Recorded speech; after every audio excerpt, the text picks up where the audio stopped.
ভারতের রাজনীতিতে এক নতুন প্রশ্ন। মোদী সরকার কি তরুণদের কথা শুনছে, নাকি শুধুই ক্ষমতার ভাষাতেই কথা বলছে? চলুন জেনে নেওয়া যাক।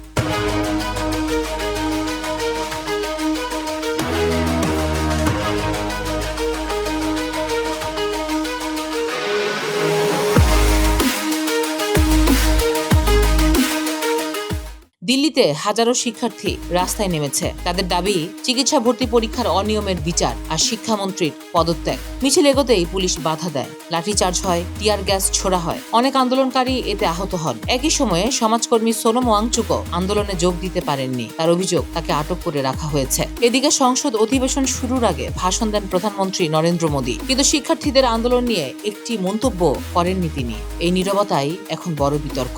সমালোচকদের দাবি, সরকার প্রতিবাদকে গুরুত্ব দিচ্ছে না, বরং শক্তির প্রদর্শন করছে। অনেকের মতে এটা শুধু প্রশ্ন ফাঁসের আন্দোলন নয়, এর পেছনে জমে আছে তরুণদের দীর্ঘদিনের ক্ষোভ এবং হতাশা। অনেকের অভিযোগ, বিভিন্ন গুরুত্বপূর্ণ সিদ্ধান্তে ছাত্র যুবকদের মতামত নেওয়া হয় না। তাদের মনে হচ্ছে সরকার শুনতে চায় না, শুধু সিদ্ধান্ত চাপিয়ে দিতে চায়। তবে সরকারের সমর্থকদের যুক্তি, কঠোর অবস্থান রাষ্ট্রের স্থিতিশীলতার জন্য প্রয়োজনীয়। প্রতিটি আন্দোলনের চাপে সরকার নতি স্বীকার করলে প্রশাসন দুর্বল হয়ে যেতে পারে। এখন কথা হচ্ছে, এই আন্দোলন আরো বড় হবে, নাকি সরকার ও আন্দোলনকারীদের মধ্যে আলোচনার পথ খুলবে? সেটাই এখন দেখার বিষয়।